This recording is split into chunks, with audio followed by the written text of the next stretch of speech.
Madness at Ibrox as another shock exit looms just days after sealing a multi-million-pound deal for Jefte. Rangers now face a massive blow with Premier League vultures circling Nicolas Raskin. And if that's not enough, sack talk has already started swirling around Russell Martin, with Barry Ferguson himself admitting he's heard it from inside the walls.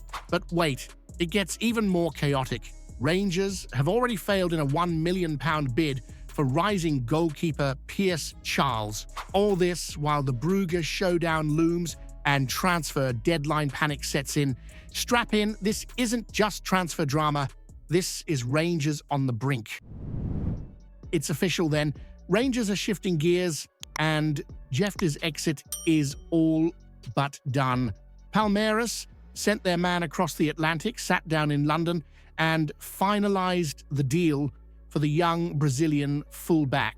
It's expected to bring in around £6 million with some tasty add-ons and a sell-on clause tucked into the contract. Now, on paper, it's a tidy profit. Rangers shelled out just under £800,000 to get him from APOL last summer, and he's already being punted out the door for nearly 7 times that. From a business point of view, that's a belter, but here's where it gets murky. The timing. You're watching both your left-backs walk away with just a fortnight left in the window. Jefte's off to Palmeiras, and Ridvan Yilmaz is still deep in talks with Besiktas. If he goes too, you're staring at a defensive gap wider than the Clyde. Jefte made 44 appearances last season, clocked over 4,000 minutes, and even started against Victoria Pleasant midweek. Granted, he had a nightmare in that match, responsible for the opener, caught cold more than once, and maybe that performance was the final straw for Russell Martin. But does one game define a player? Let's not forget there were murmurs linking him to Chelsea earlier this year. Some in the boardroom might be asking if this sale is a shrewd move or just premature. And while the fee is decent, Rangers are now scrambling to find not one but 2 new left-backs in the dying embers of the window. It reeks of poor planning. Max Aarons out on the left. That's not the answer, and you know it. The issue isn't just plugging the holes, it's finding players who can walk straight into this squad and get up to speed for the physical, frantic pace of the SPFL. Not to mention they'll need to handle Champions League level pressure next week against Club Brugge. That tie is make or break financially and reputationally, and Martin's rolling the dice with his backline. And here's what might really light a fire under you. Jefte was young, raw, and improving. Are Rangers selling off their future before it's had a chance to mature? Tell me this, is shifting Jefte for £6 million a clever bit of business, or have Rangers just flogged a potential star because of one poor performance on a European night? There's another twist brewing in the goalkeeper department at Ibrox, and this time it's young Piers Charles in the spotlight. Rangers have officially launched a bid, reportedly north of £1 million, to sign the 20-year-old Sheffield Wednesday keeper, but the move has hit a brick wall. Why? Because the shambles at Hillsborough continues under the ever-confounding ownership of Dafon Chansiri.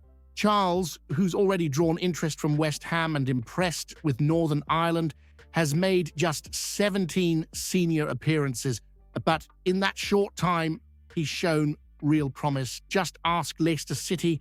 The lad made 11 saves in a single match against them.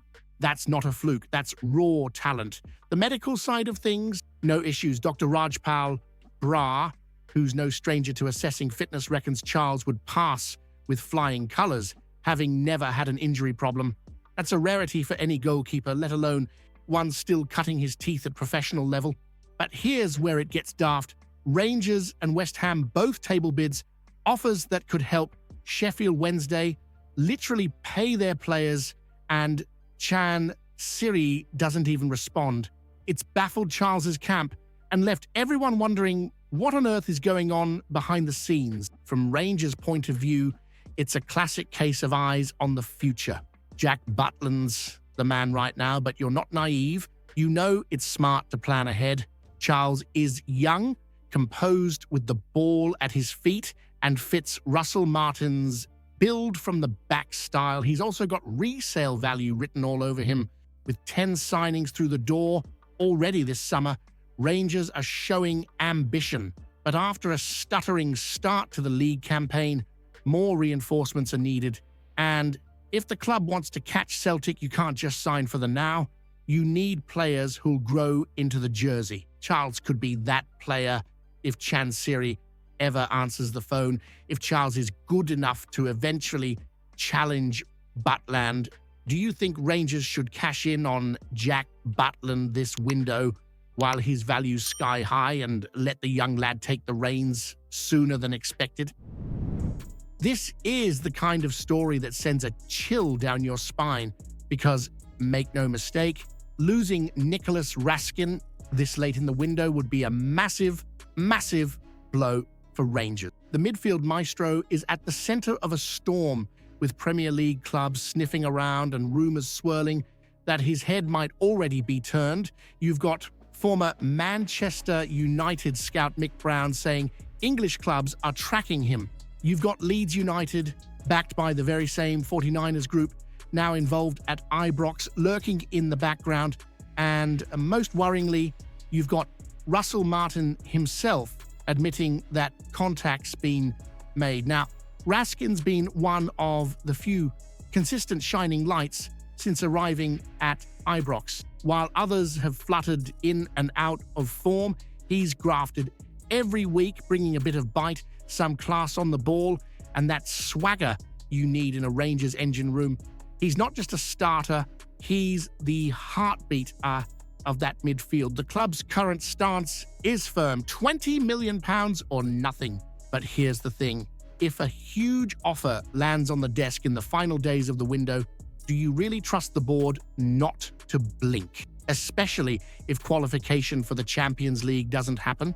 The Brugge tie is a sliding doors moment. Get through it, and the club's hand strengthens. Fall short, and every player becomes a potential asset to be cashed in. It's also worth saying players talk. Raskin knows that a move to the Premier League, with its global spotlight and inflated wages, is a fast track to international relevance. He's already in Belgium's setup, but to stay in it, he needs to be playing at the highest level, week in, week out. That's where the pull of England becomes very real. There's no way to sugarcoat it. This is now a dangerous situation. If Raskin goes, Rangers would need a replacement of serious pedigree and quickly. Not just a body, not just a stopgap, someone who can anchor a midfield in Europe and in the madness of Scottish football. So here's what I want to know. If a £20 million bid comes in, should Rangers cash in on Raskin and reinvest? Or is selling him now the kind of short-term thinking that proves Celtic are still 2 steps ahead? Well, it hasn't taken long, has it? Barely 2 months into the job and already some are muttering about Russell Martin getting the sack. Barry Ferguson's heard the whispers himself, and if Barry's hearing it, you can bet it's being said in pubs, WhatsApp chats, and behind closed doors in more than a few Ibrox lounges. Let's be real, this is Rangers. The expectations aren't high, they're sky high. And when you've started the league campaign with back-to-back draws against Motherwell and Dundee, folk are going to talk. Doesn't matter that Martin's only just arrived or that the club's been through 3 managers in a year. Patience isn't something that lives here. Now, Ferguson made a cracking point. Martin might be paying the price not for his failures, but for the emotional baggage left behind by seasons of underachievement. And he's spot on. You've sat through years of inconsistency, false dawns and title challenges that collapsed like a wet paper bag. So when you see Rangers struggling to break down Dundee at home after a big summer rebuild, it all comes bubbling back up. But here's the thing. Martin's record so far? 2 wins, 3 draws, 1 loss. Not sparkling, but far from catastrophic, and that loss to Victoria Pleasant meant nout. Rangers still went through. They're 90 minutes away from the Champions League group stage. That's not the kind of form that gets a manager binned. Not yet. The problem is perception. If you can't beat the likes of Motherwell at home, how are you supposed to claw back a 17-point gap on Celtic, especially with Brendan Rodgers back in their dugout, running his mouth about dominance? Martin's got a 3-year deal. He's brought in a raft of new players. He deserves the time to get this squad clicking. But Ibrox is a cauldron. You know it. And one more bad domestic result, and it's not just whispers, it'll be howls for his head. So here's the spark for the fire. If Martin fails to beat Club Brugge and drops more league points in August, should the board pull the trigger now, or would sacking him this early just prove we've become a club that eats its own before giving anyone a proper chance? If you haven't seen yesterday's video yet, you're missing out. Explosive news about Rangers that'll leave every fan stunned. Go check it out now.